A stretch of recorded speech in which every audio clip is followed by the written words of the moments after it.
Now, Mr. Baker, you're an architect. Can you tell me about the community design workshop that you started many years ago, and what was its purpose? Its purpose was really to give people in low-income districts a voice, or at least to help them state their case, because they were being pushed around so much. And how can I put it? I had a certain experience in sort of fighting my own battles and actually winning them in sort of Lower Westmount. And I got calls after that because it became known that we'd achieved something. We sort of blocked an urban renewal project and stopped the demolition, major demolition in that southern part of the city, which was Westmount, but most Westmounters didn't know about it.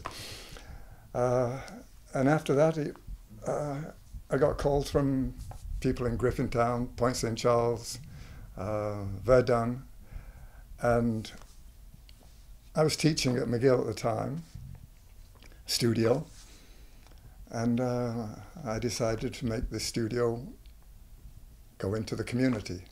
And so we opened, our first office was opened in Griffintown, in an old house. What was it that made you choose Griffintown? Griffintown chose me. It was some people working in Griffintown noted that we'd had some success in Lower Westmount, and they were under threat. The church was going to be demolished, the convent in that area was going to be demolished, and housing was going to be ignored. The city of Montreal really wanted to see the area become an industrial area, and so people were really ignored as far as their living conditions are concerned, and they were pretty bad. Right, these were they designated slum areas? Because I know there were a lot of low income, working class. They were not designated slum areas. The city just ignored their existence. They preferred to see industry move in. It was happening slowly, and people in the area were not considered worthy of support. And so students at the time were kind of keen on the issues I was discussing.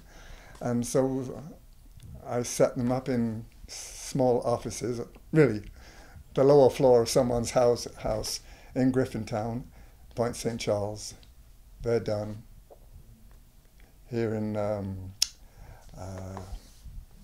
Milton Park, which was also under threat at the time. It was demolition was in the air. The biggest name in town was, I forget the name of the demolition company, but they were all over the place demolishing things. This was Concordia Estates, the company that wanted to redesign yes, Milton Park? Yes, but there were hoardings up all over the city of Montreal, and usually in low-income areas that were being ignored.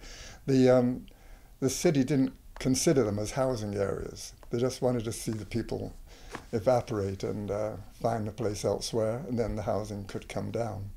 So we set up an office, and I had, I think, 3 or 4 students in Pointe Saint-Charles, put a sign up saying Community Design Workshop, and got to know the people in the area and tried to give them a voice. Now, while your students were working in those areas, I mean, did they see a lot of change happening? Or, I mean, this is almost 40 plus years later. I mean, has anything really changed in these communities? Oh, I think in Griffintown and in Pointe Saint-Charles, things are changing. You talk about gentrification. I don't know about that's taking place in Griffintown yet, because there wasn't enough housing to gentrify. But in Pointe Saint-Charles, a lot of the housing is now being eyed by a different class of population who find it interesting. It's an area 10 minutes from downtown. Prices were accessible, and a new generation is moving in. Now, I think that's better than seeing the housing pull down, but it's a different population. A lot of the people in Pointe Saint-Charles sort of disappeared also. They moved out. There used to be literally thousands of families in Pointe Saint-Charles, but they slowly moved out because housing became untenable. We set up a non-profit corporation in Pointe Saint-Charles called Loge Peuple, and bought housing which was really in ruinous condition, but people were living in it.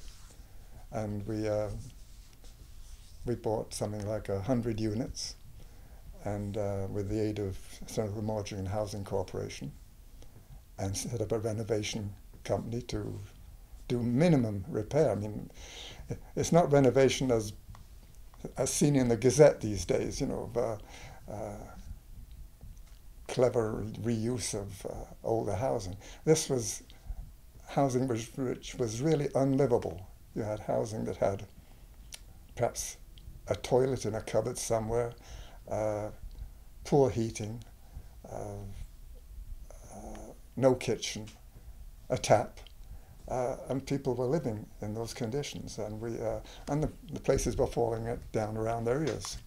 Now, what did the city of Montreal do for these people? Because, yeah, if they were living in dilapidated housing, I mean, it was falling apart, it was crumbling. And with your workshop, were you able to talk to city officials to tell them what was happening? Yes. In fact, I think at the time in Griffintown,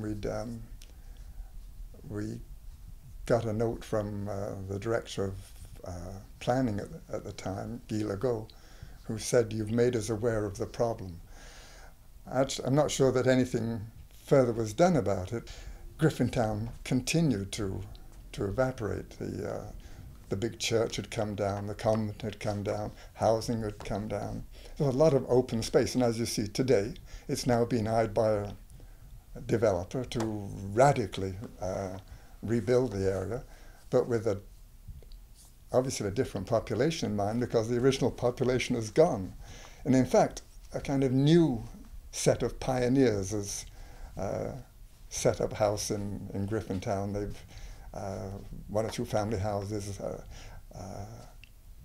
an old factory has been renovated for housing, and they're very active. They're sort of a keen group now to defend the rights of the neighborhood they are trying to establish. But the Vimco project, which was agreed to by the city of Montreal, envisaged a completely different population. And their approach was to build a massive, high-density, high-rise development. And the city seemed to be unaware of what was actually taking place. They just were glad to see a developer. Is that what they thought? If that over the years, if they just kept neglecting Griffintown, that maybe one day a developer would want to come in and just redesign the neighborhood? Because there's a small group of actual residents in Griffintown. Has it always been like that? It has for the past 40 years. I say there's a sparse, a new group of people have perhaps bought a house. They've set up a little corporation. They want to even retain the stables of the Calèche, which are in Griffintown. They're interesting people, and they're very, very active. And there's artists in the area. In the old I think the Darling factory is something which was renovated for artist studios. So there's a new population, but it's very different from the old Irish population that lived in the Griff. So I think we did some useful work at that time, just in sort of making it known that people were living in substandard conditions and something should be done about it. Now, how did the university look toward your work? Because it seems like it was pretty cutting edge for back then. I mean, going into these small communities that were, very poor and neglected by the city and kind of studying them. Well, they had at the time some funding to fund experiments in teaching. And like different professors in different departments proposed the kind of experiments that were taking place. And I said, well, mine's an experiment. And So they gave us a grant, which enabled us to sort of pay for renting places to work in, and to publish the results of our work. And so it was officially a McGill operation, except they didn't know much about it. I mean, we carried on in our clandestine way, but and had certain results and published the results. I even had a group of students from across the country go on a visit to areas from coast to coast that were doing similar kind of work with low-income communities from Vancouver, Winnipeg, Toronto, and I had a dozen students, one from each university, to go and talk to people and explore what was happening. And we published a report called, for CMHC, it was called Community Action for Housing in Canada. And they were bombarded with requests at CMHC for copies. And they published about 100 copies, but after that they said that was the end of it. So it was kind of a spirit that was active in the 70s, late 70s, across the country, and people doing similar kind of work to what we were doing.